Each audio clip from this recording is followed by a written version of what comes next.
오늘은 누가복음 3장 죄사함 받게 하는 회개의 세례, 죄사함 받게 하는 회개의 세례라는 제목으로 함께 말씀을 나누길 원합니다. 누가복음 1장에서는요, 예수님께서 태어나시기 전에 배경과 상황이 어떠했는지, 그때 유다를 다스리고 있었던 왕은 누구였는지, 누구래요? 1장 5절 보니까요, 유다 왕 헤롯 때. 누가는 누가복음을 쓰면서요, 이미 벌써 예수에 대한 많은 내용이 글로써 남겨져 있지만 자기도 그 이루어진 사실을 근거하여, 역사적 사실을 근거하여 모든 것을 자세히 써서 이것을 데오빌로 각하, 이방인이 예수 복음을 받고 믿을 수 있도록, 그래서 이 누가복음을 기록한 거예요. 그래서 1장은요, 예수께서 태어나시기 전의 사건과 배경을 기록했다면요, 2장에는요 예수께서 태어나실 그때 헤롯 대왕이 있었을 때, 그때 베들레헴에 나시기 위해서 어떠한 사건이 있었나. 그래서 2장 1절에는요, 그때에 가이사 아구수도가 영을 내렸다. 그래서 모두가 다 호적하러 가겠다는 거예요. 이렇게 호적을 해서 태어나셨어요. 태어나신 후부터 공생애가 되기 전까지 주님은 어떻게 삶을 사셨나. 그래서 잠깐 12살 때 그 예루살렘에 유월절 예배로 올라가셨을 때 예수님의 그러한 사건을 보여주셨어요. 공생애가 시작되기 전까지의 예수님은요, 늘 하나님과 사람 앞에 사랑스럽게 자라셨다는 거예요. 사랑스럽게. 그때가 이제 몇 세쯤 됐냐면요, 3장 23절 보니까요, 예수께서 가르치심을 시작할 때에 30세쯤 되시니라. 30세가 됐다는 거예요. 그 상황 가운데의 시대적 배경은 어떤가? 그 말씀이 3장 1절에 나와요. 디베료 황제가 통치한 지 15째 해. 헤로당이 있었고요. 아구스도가 나타났어요.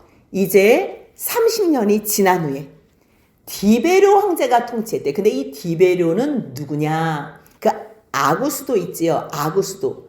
그 아구스도의 양아들이 디베료예요. 티베리우스라고 이름하는 디베료.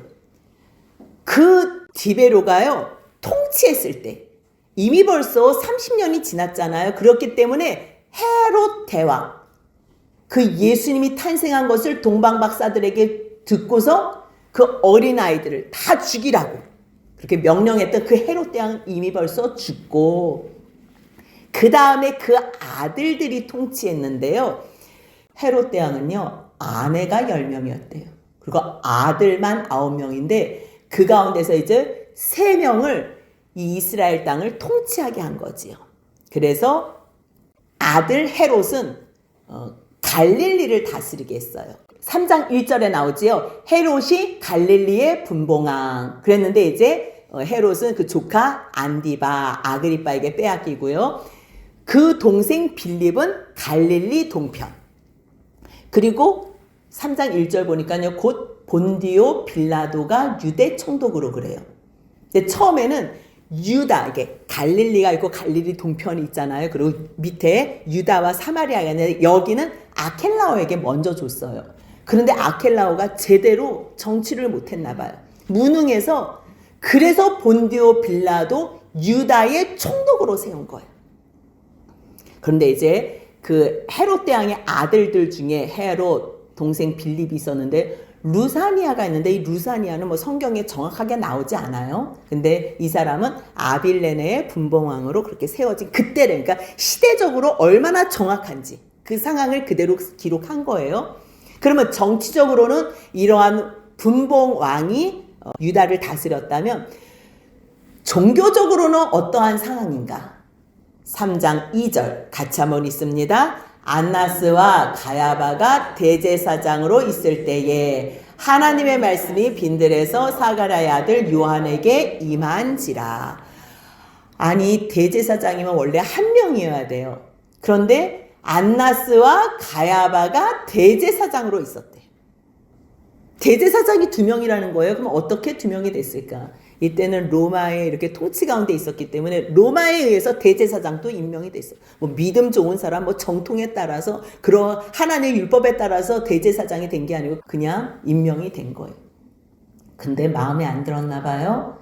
해임을 당했어요. 그리고서 세운 대제사장이 사위, 안나스의 사위 가야바예요. 다시 로마에서 임명된 사람이에요. 참 정치적으로도 굉장히 혼란스럽고 또 종교적으로도 굉장히 혼동스러운 그러한 상태예요. 그런데 그때도 우리가 낙심하지 말아야 될 이유가 있어요.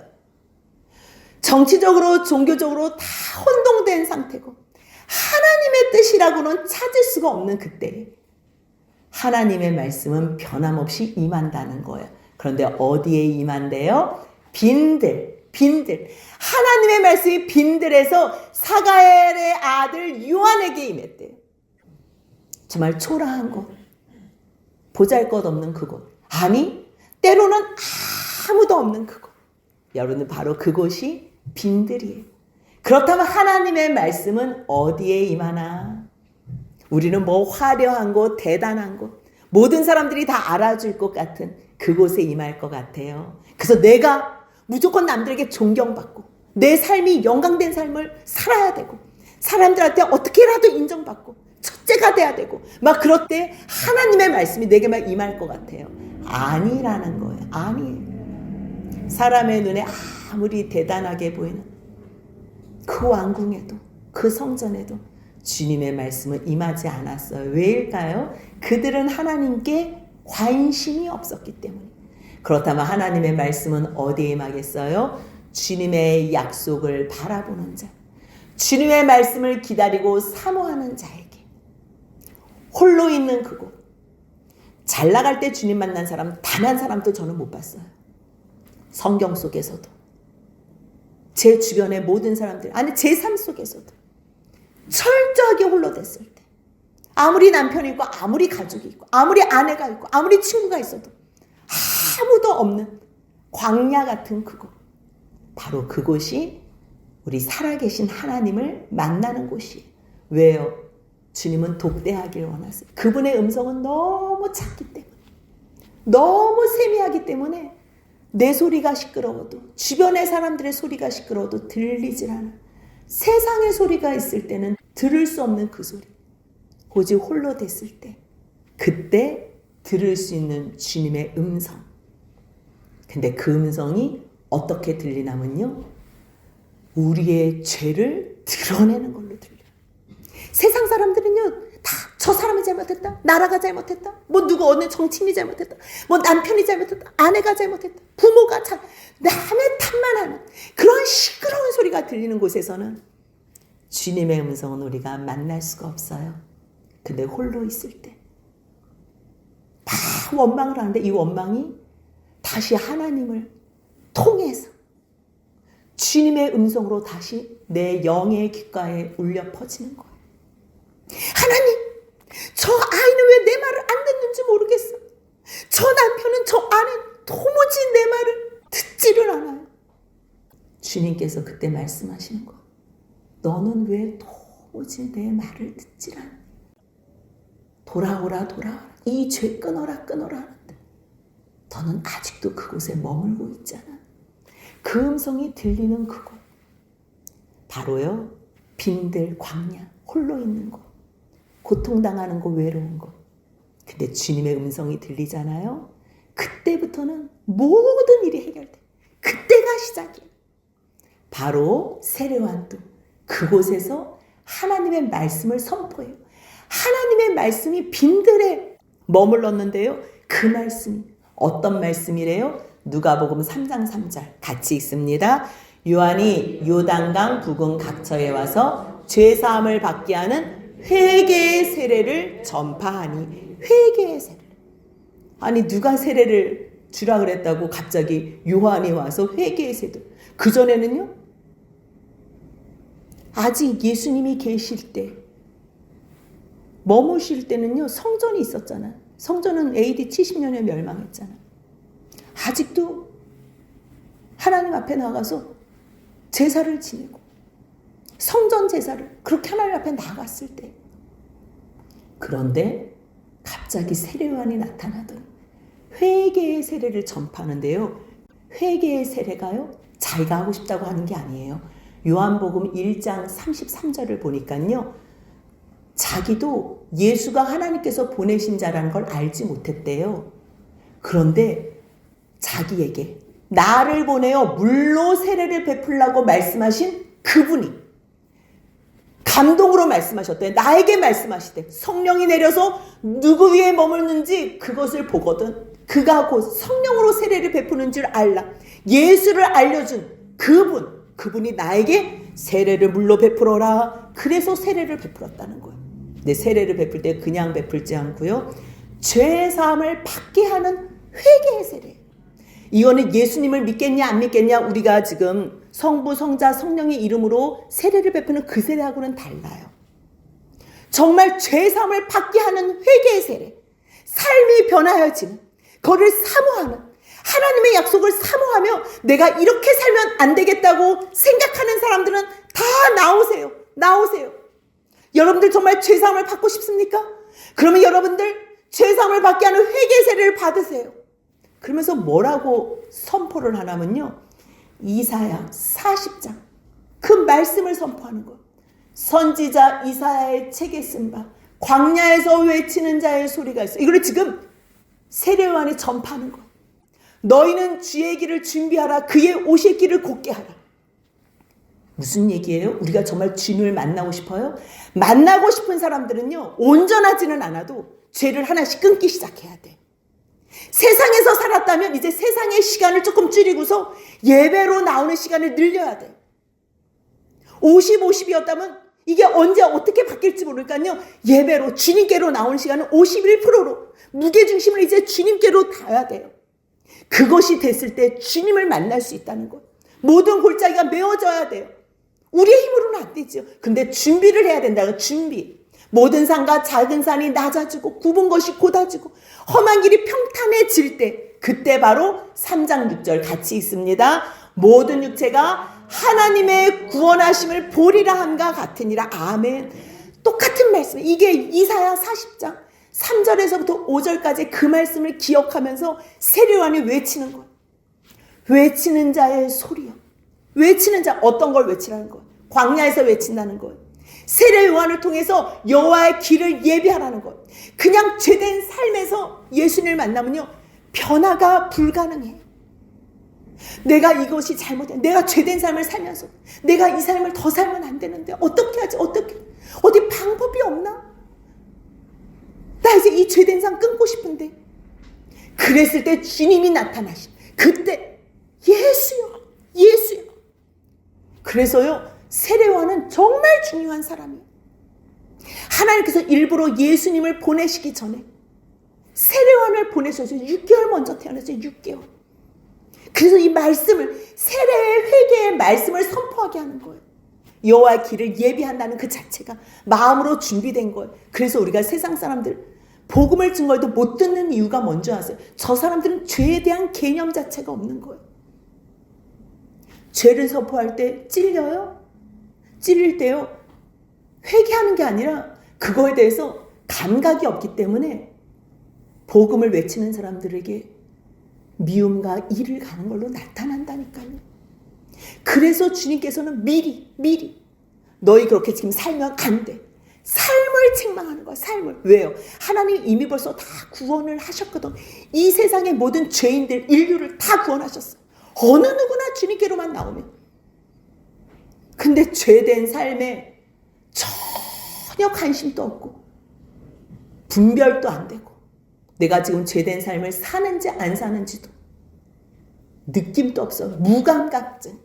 그래서 구약에서는 이 죄를 뭐로 비유를 들어요? 나병 환자의 비유를 들죠. 나병 환자는요, 고통을 못 느낀대. 그냥 손가락 떨어져 나가고 코 떨어져 나고 그냥 손발 다리 다 떨어져 나가면서 그냥 죽는 거예요. 그렇게 세상에 사는 사람들은 죄에 대해서 감각이 없다는 거. 그래서 먼저 정확하게 죄가 무엇인지 세례 요한을 통해서 듣게 하시는 거예요. 그럴 때 이사야 40장 3절에서 똑같이 사막에서 우리 하나님의 대로를 평탄하게 하라 외치는 소리요. 광야에서 그 말씀이 선포됐을 때 그 다음에 어떻게 된다는 거예요? 이사야 40장 5절 같이 읽습니다. 여호와의 영광이 나타나고 모든 육체가 그것을 함께 보리라. 이는 여호와의 입이 말씀하셨느니라. 무엇을 아는 거예요? 죄를 알게 되는 거. 죄. 우리의 죄. 세례요한이 무엇을 증거해요? 서기관 바리새인들, 아니 유대인들은요 다 자기들이 아브라함의 자손이라 생각했어요. 우리 조상이 아브라함이라고 생각했어요. 우리는 특별히 선민이며 성민이라고 생각했어요. 택함 받은 자, 거룩한 백성. 그런데 요한이 그들에게 뭐라 그러는 거예요? 3장 7절 같이 있습니다. 요한이 세례받으러 나오는 무리에게 이르되 독사의 자식들아 누가 너희에게 일러 장차 올 진노를 피하라 하더냐. 아멘. 세례를 받으러 나오는 무리에게 독사의 자식들. 그런데도 이 사람들은 세례를 받으러 나오길 원해요. 맞아요. 저는 독사의 자식. 여러분들 독사의 자식은 뭐예요? 독사예요. 예, 맞아요. 독사의 자식은 독사예요. 그러면 독사는 뭘 뿜어내요? 독을 뿜어내요. 바로 우리가 그런 존재라는 거. 하나님의 말씀이 임하는 곳은요, 첫 번째로 하나님의 심판이 임한다는 경고의 메시지가 선포돼요. 그래서 사도행전에서도 그 많은 사도들이 성령을 받은 후에 외친 메시지가 뭐예요? 주의 크고 영화로운 날이 이르기 전. 주의 크고 영화로운 날. 요해서에서는요, 주의 크고 두려운 날이에요. 근데 이 두려운 날이 예수만 믿으면, 주의 이름만 부르면 구원을 받기 때문에 이 날이 바로 주의 크고 영화로운 날이 된다는 것. 여러분들 성령이 임하면 뭘 깨닫냐면요. 아, 우리가 심판받을 자구나. 우리가. 에베소서에서도 바울이 그래요. 그때 너희는, 이방인 너희는 이 세상을 풍조를 따르고 공중권세 잡은 자를 따랐어요. 공중권세 잡은 자를 따르고 이 세상의 풍조를 따르는 자는 누구라는 거예요? 지금 불순종의 아들들 가운데서 역사하는 영, 공중권세 잡은 사탄, 그 사탄의 영, 그의 자녀라는 거예요. 우리가. 너희뿐만 아니고 우리도 마찬가지였대. 너희는 이방인이고 우리는 유대인이에요. 근데 이 유대인은 뭘 얘기해? 우리도 뭐 아브라함의 자녀라 그러고 뭐 조상이 아브라함이라 그랬지만 우리도 같이 한번 읽습니다. 에베소서 2장 3절입니다. 전에는 우리도 다 그 가운데서 우리 육체의 욕심을 따라 지내며 육체와 마음에 원하는 것을 하여 다른 이들과 같이 본질상 진노의 자. 본질상 진노. 독사의 자식. 입만 열면 독이 뿜어져요. 그 독으로 남을 죽이고 결국은 나까지도 죽고 비참한 인생을 살 수밖에 없는 그러한 자들. 독사의 자식들아. 그런데도 맞아요. 나는 정말 내 옆에 사람들을 괴롭히며 죽이는 자예요. 나 좀 어떻게 좀 도와주세요. 그런 자들 나오라는 거예요. 이제 주님께서 여호와 그 이름이 말씀이 육신이 되셔서 오신 그 예수를 이제 증거하는 거예요. 예수의 이름이 뜻이 뭐? 이는 그가 자기 백성을 그들의 죄에서 구원할 자이라. 근데 정말요, 세례를 받으러 나와요. 근데 그때 마태복음을 보면요, 3장 6절에서 자기들의 죄를 자복하고 요단강에서 그에게 세례를 받더니 정말 무리들과 많은 사람들이 세례를 받으러 나오는데요. 잠깐만. 지금 누가 누구한테 왜 이렇게 몰려다니는 거야? 많은 바리새인과 사두개인들이 이것을 보면서 잠깐만, 저 사람들이 지금 왜 모이는 거지? 그랬을 때요, 마태복음에서는 세례요한이 누구를 향해서 얘기를 했냐면요, 세례 베푸는 대로 오는 많은 바리새인들과 사두개인들을 보고 독사의 자식들이라 그러는 거예요. 독사의 자식들. 누가 너희를 가르쳐 임박한 진노를 피하라 하느냐. 그들은요, 자기들이 이미 벌써 구원받은 줄 착각한다니까요. 그래서 이 사람들은 세례를 안 받아요. 그리고 이제 세례요한을 대적하는 자리에 서게 되는 거예요.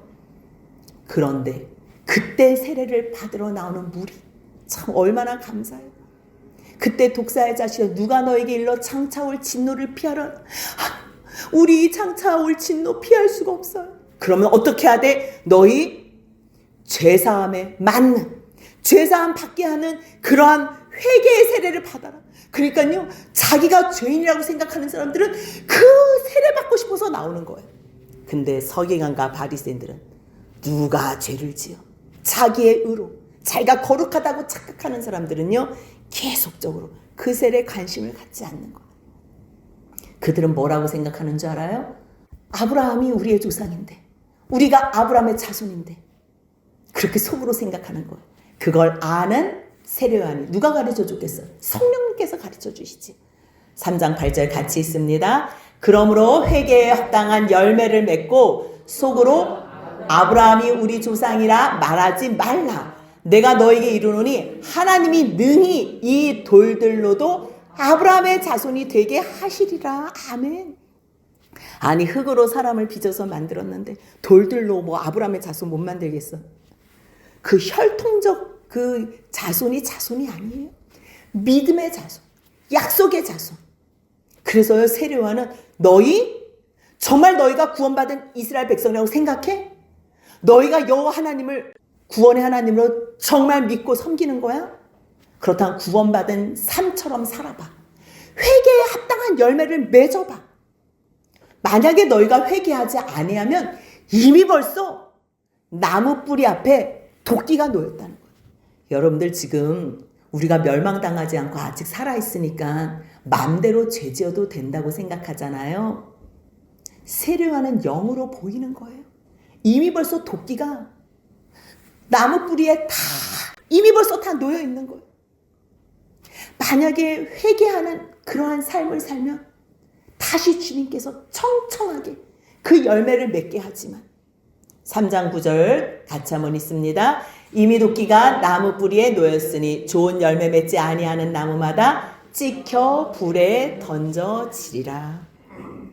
여러분들 말로만 믿는 거, 앞에 선 사람이 말로만 믿으면 아마 말로만 믿으라고 얘기를 할 거예요. 이미 벌써 다 예수님이 용서해 주셨으니까 말로만 믿으라고. 근데 그게 성경의 아니요. 모든 성경은요, 구약도 행하라. 너희가 행함으로 구원을 받으리라. 신약도 행하라. 행함으로 구원을 받으리라. 근데 누가 행할 수 있어요?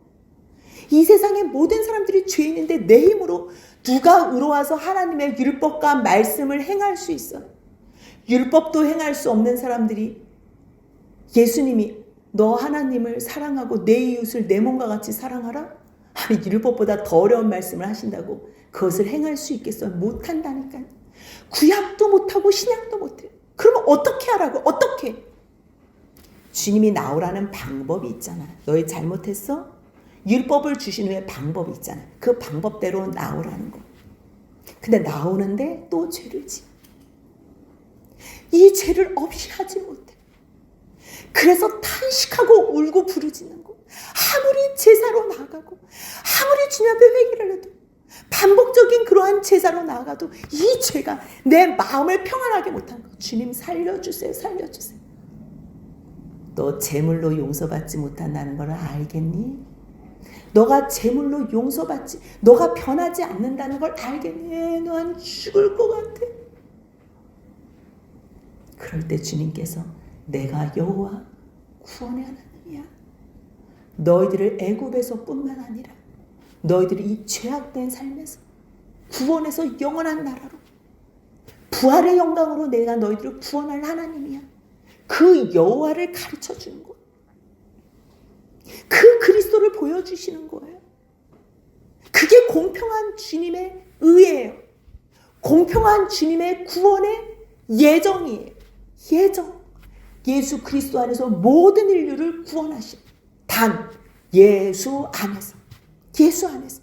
구약이건 신약이건 지금 우리 이 시대건 하나님이 나오라는 만큼 주일날, 여러분들 주일날 교회 다닌다고 구원받아요? 11조 드린다고 전도한다고 선교한다고 목사 된다고 구원 아니라니까요. 아니라고요.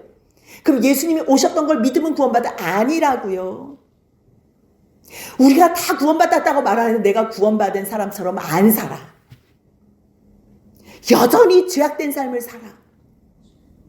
그랬을 때 찔리잖아요. 하나님, 제가 구원받은 백성이라고 했는데 저 왜 이 모양이에요? 주님 살려주세요. 그랬을 때 간절히 나에게서 어떠한 의도 없다는 것을 알 때, 100% 나는 죄덩어리라는 걸 알 때, 주님 나를 좀 살려주세요. 그때 주님께서 영을 열어주시. 그 영은 구약에도 신약에도 지금 시대도 똑같이 그리스도를 보여줘요. 우리 뭐 지금 예수님이 오셨다가 가셨다 그래서 우리가 봐요? 못 보잖아요. 구약에서는 그리스도를 보내주신다고 했다가 봐요? 그렇게 그리스도를 보내주신다고, 메시아를 보내주신다고 해도 못 보잖아요. 그 오실 걸 믿는다고 구원을 받아요? 오셨던 예수를 믿는다고 구원받아? 아니라고요. 머리로 믿는 게 아니고요. 실제 시간을 초월해서 준비하신 그 구원에 그리스도를 믿는 자들.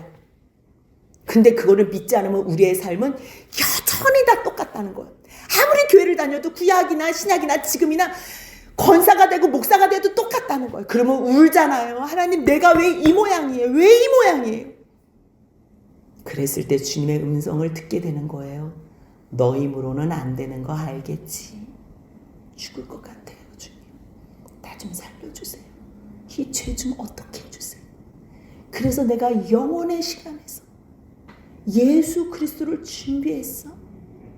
그 말씀이 우리에게 최고의 복음이에요. 최고의 복음. 그렇기 때문에 삶을 하나님의 뜻대로 구원받은 백성으로 살지 않아요? 그럼 이미 벌써 도끼가 그 옆에 놓여져 있다는 거예요. 열매 맺는지 안 맺는지. 좋은 열매 맺지 아니하는 나무마다 찍혀 불에 던진대요. 그러니까 얼마나 두려워요. 맞아. 내가 구원받은 백성인데 나 정말 부모에게 공경하지 않고, 부모에게도 내가 함부로, 아내나 남편에게, 내가 자녀에게, 내가 아는 모든 이웃에게, 형제에게 하나님 용서하옵소서. 그래서 이제 무리가 물으러 나오는 거예요. 구원받은 사람은 어떻게 살아야 되나? 정말 구원받은 합당한 열매의 삶은 무엇인가? 그래서 묻는 거예요. 무리가. 그러면 우리가 무엇을 하리까? 이거는 당연한 반응이에요. 말씀이 선포되면요, 크고 영화로운 날이 이르기 전에 너희 빨리 회개해야 돼. 안 그러면 너희 심판. 그럼 우리가 어떻게 합니까? 똑같은 거잖아. 어떻게 합니까? 마음이 찔리는 거 어떻게 합니까? 사도행전 2장 37절 38절 같이 읽습니다. 그들이 이 말을 듣고 마음에 찔려 베드로와 다른 사도들에게 물어 이르되, 형제들아, 우리가 어찌할꼬 하거늘. 베드로가 이르되, 너희가 회개하여 각각 예수 그리스도의 이름으로 세례를 받고 죄사함을 받으라. 그리하면 성령의 선물을 받으리니. 아멘. 여러분들, 우리의 삶이 죄에서 벗어날 수 없다는, 정말 죄덩어리라는 것을 인지해야 돼요. 그리고 너희 마지막 날에는 심판이 있어. 너희 죽으면 죽는 걸로 끝나지 않아. 영생과 영벌이야. 그래서 그러면 어떻게 하지? 이 마음에 말씀을 듣고 마음에 찔리면 어떡하지로 나와요. 다른 반응은요, 이를 갈거는. 여러분들, 이를 가는 자리에 있으면 안 돼요. 어떻게 하지? 간단해요. 예수님께서 우리를 구원하시러 왔어요. 회개만 하면 돼요. 그래서 예수 그리스도의 이름으로 세례를 받는 거예요. 같이 죽고 같이 사는 거예요. 그래서 죄사함을 받으면 죄사함이 일단락 됐잖아요. 저는 36세까지 평생 죄사함의 용서의 그 은혜만 들었어요. 그 말씀만 들었어요. 근데요, 죄사함 받은 사람은 그 다음에 성령 세례를 받아야 돼요. 성령 세례. 이 세례는요, 거룩한 삶을 살 수 있는 힘을 주시는 주님의 선물이, 성령으로 충만한 것. 날마다 또 충만. 그래서 하나님의 뜻을 마음껏 이뤄드릴 수 있는 삶. 그래서 죄 용서만 받으면 안 돼요. 죄 용서 받은 다음에 받아야 될 세례가 뭐예요? 성령 세례. 그래서 너희가 물과 성령으로 거듭나지 않아요. 물로서만이 아니에요. 물로서.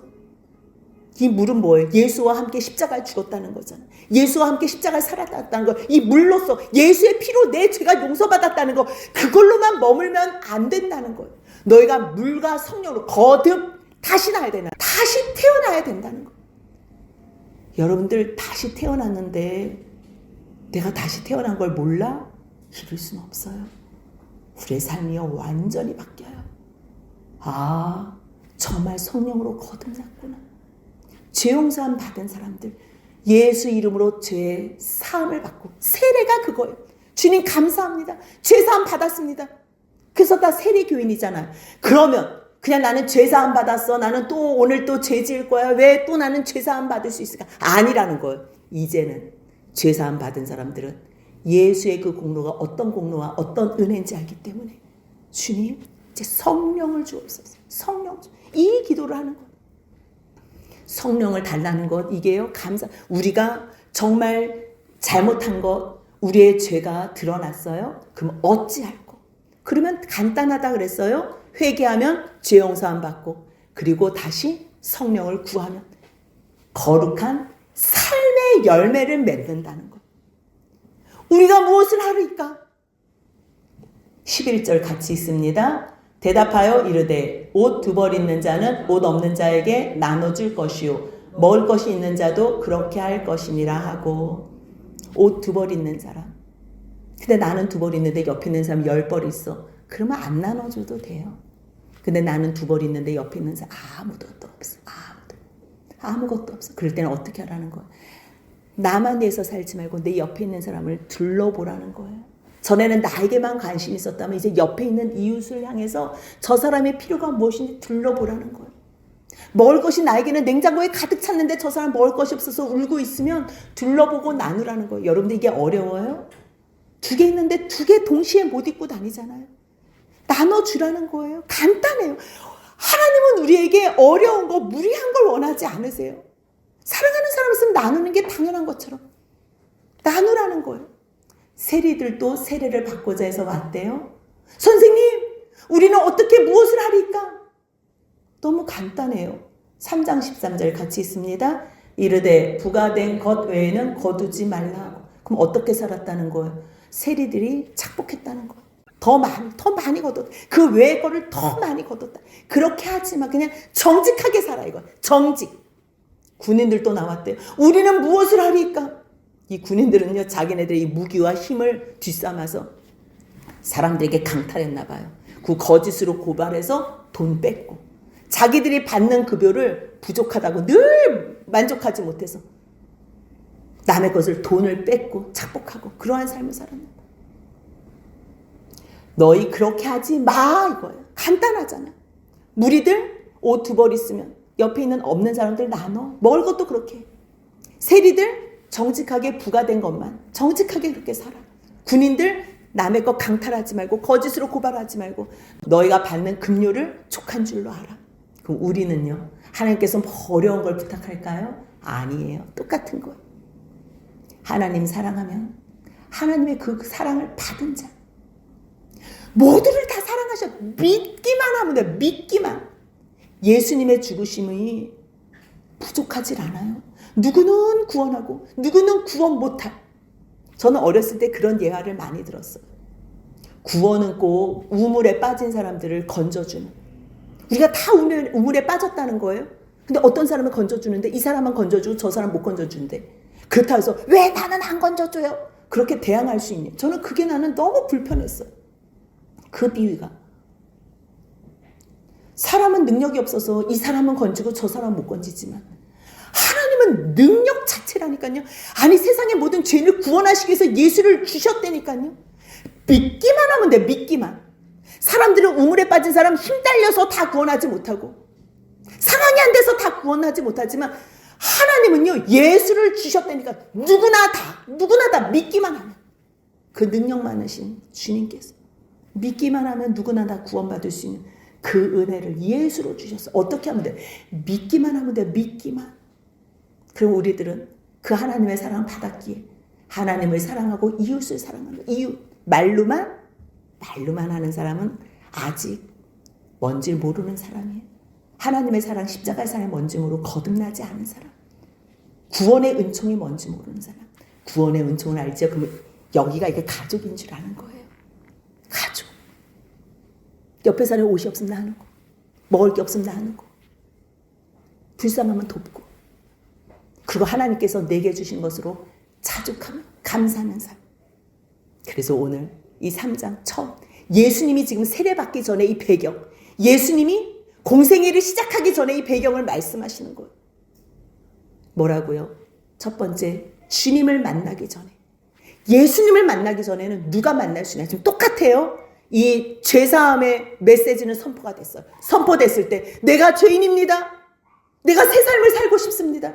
나 회개에 합당한 삶을 살고 싶습니다. 그렇게 고백하며 세례를 받는 사람들은 구원으로 인도받는 것이고, 뭐라고? 사두개인가 바리새인들처럼 우리가 아브라함의 자손이고 아브라함이 우리의 조상인데 뭔 소리 하는 거야?